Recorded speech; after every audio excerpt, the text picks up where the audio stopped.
इस वक्त की दोस्तों तमाम बेहद ही बड़ी खबरें, मुख्य समाचार सामने निकल के आ रहे हैं। जहां पर पहली बड़ी खबर में आप लोगों को बताएंगे दिल्ली और महाराष्ट्र में आखिर कैसे जीती है भाजपा। अब जाकर के पोल खुल चुकी है। जी हां दोस्तों, बीजेपी की जीत का राज खुल चुका है। आप लोगों के लिए जानना बहुत ही जरूरी है। विस्तार से इस खबर को जानेंगे आगे इस वीडियो में। बात होगी दोस्तों जेडीयू के 2 दर्जन से भी ज्यादा विधायक बीजेपी के संपर्क में। जेडीयू यहां पर टूट के कगार पर पहुंच चुकी है और यहां पर एक एक करके चलेंगे, सभी बड़ी खबरों को आप तक पहुंचाएंगे। इसी प्रकार की सभी बड़ी खबरें जानेंगे।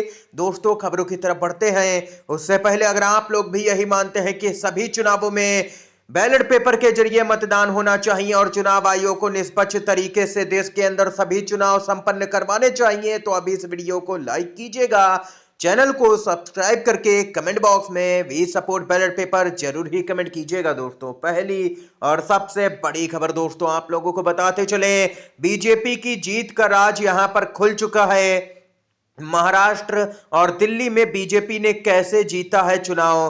पश्चिम बंगाल की मुख्यमंत्री ममता बनर्जी ने कर दिया है बीजेपी के बड़े तिकड़म का यहां पर दावा। चुनाव आयोग पर गंभीर आरोप। पश्चिम बंगाल में अगले साल विधानसभा का चुनाव होना है, उससे ठीक पहले तृणमूल कांग्रेस की मुखिया और मुख्यमंत्री ममता बनर्जी एक्टिव मोड में आ चुकी हैं। उन्होंने कोलकाता के नेताजी स्टेडियम में सभी सांसदों और विधायकों से लेकर के ब्लॉक लेवल के नेताओं की बैठक बुलाई। इस मीटिंग में उन्होंने दिल्ली और महाराष्ट्र में बीजेपी की जीत पर चुनाव आयोग की कार्यशैली पर गंभीर आरोप यहां पर लगाया। ममता बनर्जी ने कहा कि दिल्ली और महाराष्ट्र में बीजेपी ने हरियाणा और गुजरात के लोगों के फर्जी वोट बनवा करके चुनाव जीता था। उन्होंने कार्यकर्ताओं के सामने ऐलान किया कि अगर जरूरत पड़ी तो हम वोटर लिस्ट से फर्जी वोटरों के नाम हटाने की मांग के लिए चुनाव आयोग के कार्यालय के सामने धरना भी देंगे। बीजेपी बेईमानी नहीं कर पाएगी पश्चिम बंगाल के अंदर। दोस्तों इसी बैठक में ममता बनर्जी ने ज्ञानेश कुमार को मुख्य निर्वाचन आयुक्त नियुक्त करने पर आरोप लगाया कि भारत निर्वाचन आयोग को प्रभावित करने की कोशिश यहां पर हो रही है। उन्होंने कहा कि जब तक निर्वाचन आयोग निष्पक्ष नहीं होगा तब तक स्वतंत्र और निष्पक्ष चुनाव नहीं हो सकते हैं।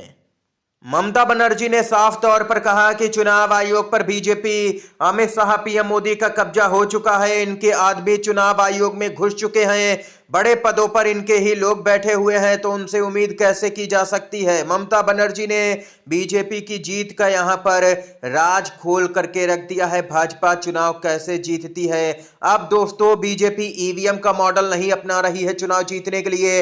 अब यहां पर ईवीएम जो आरोप लगते थे वो अब पुराना मॉडल हो चुका है भाजपा के लिए चुनाव जीतने के लिए। लेकिन अब नए मॉडल पर बीजेपी यहां पर जाती है। फर्जी वोटों का मामला सामने निकल के आया है, जहां पर दूसरे राज्यों के फर्जी वोट अचानक से जिस राज्य में चुनाव होना है वहां पर ऐड किए जाते हैं और फिर वो बीजेपी को सारे वोट चले जाते हैं। बीजेपी चुनाव आसानी से जीत जाती है, ऐसा ही आरोप राहुल गांधी ने भी लगाया दोस्तों महाराष्ट्र को लेकर के।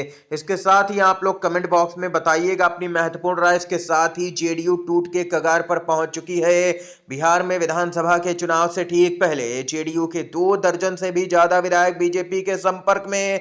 कैबिनेट विस्तार के बाद एक दावे से सियासी हड़कंप। बिहार में कैबिनेट विस्तार के बाद लालू यादव की पार्टी ने एक बड़ा दावा कर दिया है।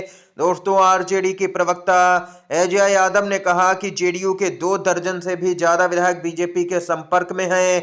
बीजेपी बिहार में किसी भी वक्त अपना मुख्यमंत्री बना सकती है और यहां पर नीतीश कुमार को कुर्सी से हटा सकती है। बताते चले मंत्रिमंडल विस्तार में बीजेपी की ताकत यहां पर बढ़ चुकी है। बीजेपी के 21 और जेडीयू के मात्र 13 मंत्री ही हैं। बीजेपी के पास में कैबिनेट में बहुमत हो गया है। यहां पर आरजेडी की प्रवक्ता ने आगे कहा कि 2013 में नीतीश ने बीजेपी के मंत्रियों को कैबिनेट से बाहर कर दिया था।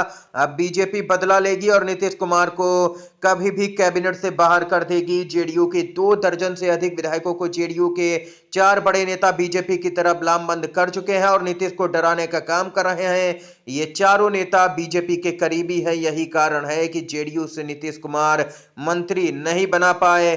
ये यहां पर दोस्तों देख सकते हैं कि जेडीयू अब पूरी तरह से टूट के कगार पर पहुंच चुकी है। आरजेडी ने कर दिया है चौंकाने वाला और यहां पर बड़ा दावा। इसके साथ ही दोस्तों दिल्ली हाई कोर्ट से खबर आ रही है, बताते चले दोस्तों। अगली जो अपडेट है बेहद ही महत्वपूर्ण खबर है।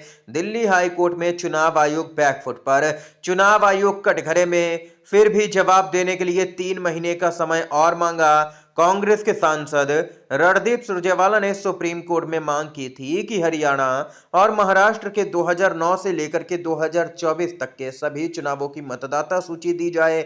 चुनाव आयोग ने पहले 2 महीने चुप्पी साधी। अब सुप्रीम कोर्ट के पूछने पर बोला कि चुनाव आयुक्त बोले हमें 3 और महीने चाहिए, यानी कि कुल 5 महीने बाद फैसला होगा कि डेटा मिलेगा भी या नहीं। लेकिन सवाल तो ये भी है कि 2009 से 2024 तक की मतदाता सूची आखिर क्यों छिपाई जा रही है? गड़बड़ी क्या है? हरियाणा में 13 लाख नए वोट एक ही दिन में कैसे जुड़ गए दोस्तों? 13 लाख वोट बहुत होते हैं। हरियाणा राज्य में जहां पर कम सीटें आती हैं, हरियाणा की 17 सीटों पर 5,000 से कम अंतर से बीजेपी की जीत क्या संयोग मात्र है? महाराष्ट्र की 50 विधानसभा सीटों पर 50,000 वोट अचानक कैसे बढ़ गए, जिनमें से 47 सीट यहां पर बीजेपी को मिली है दोस्तों। ये भी एक गंभीर आंकड़ा है। आप लोग ये आंकड़े जो सुन रहे हैं काफी चौंकाने वाले हैं। आरटीआई में भी चुनाव आयोग ने डेटा देने से मना आखिर क्यों किया? आरटीआई के जरिए भी चुनाव आयोग ये डेटा देने को तैयार नहीं है। आखिर मामला क्या है? गड़बड़ी क्या है? क्या हरियाणा महाराष्ट्र में फ्लोटिंग वोटर्स का खेल हुआ है, जो कि पहले भी दावा राहुल गांधी कर चुके हैं कि अचानक से यहां पर लाखों वोट बढ़ा दिए गए महाराष्ट्र के अंदर लोकसभा चुनाव के बाद में, और जहां जहां पर वोट बढ़े हैं एक एक बिल्डिंग में 5-5 हजार वोट अचानक से बढ़ गए। ये लोग कहां से आए? और सारे ही जहां पर वोट बढ़े हैं वहां पर सारी सीटें बीजेपी ने जीती हैं दोस्तों। माना जा रहा राहुल गांधी ने दावा किया, सुप्रिया श्रीनेत ने दावा किया, संजय राउत ने दावा किया था प्रेस वार्ता में कि अब ये सारे वोटर जाएंगे बिहार में जहां पर चुनाव होना है, और दिल्ली को लेकर के भी दावा किया था। और दिल्ली के नतीजे आप लोगों के सामने हैं। दिल्ली में बीजेपी सरकार बना चुकी है। बीजेपी वहां पर भी चुनाव जीत रही है जहां पर उसका बिल्कुल भी वोट है ही नहीं दोस्तों। अब दिक्कत यह है कि किया तो ये सब राजीव कुमार के समय में गया, लेकिन अब जवाब देना पड़ेगा नए चुनाव आयुक्त जो है, मुख्य चुनाव आयुक्त ज्ञानेश कुमार, उनको। ये यहां पर दोस्तों खबर आई है। इसके साथ ही अगली अपडेट की तरफ बढ़ते हैं। सीबीआई का आरोप, अभिषेक बनर्जी ने मांगे 15 करोड़। टीएमसी के सांसद बोले छवि खराब करने की साजिश है।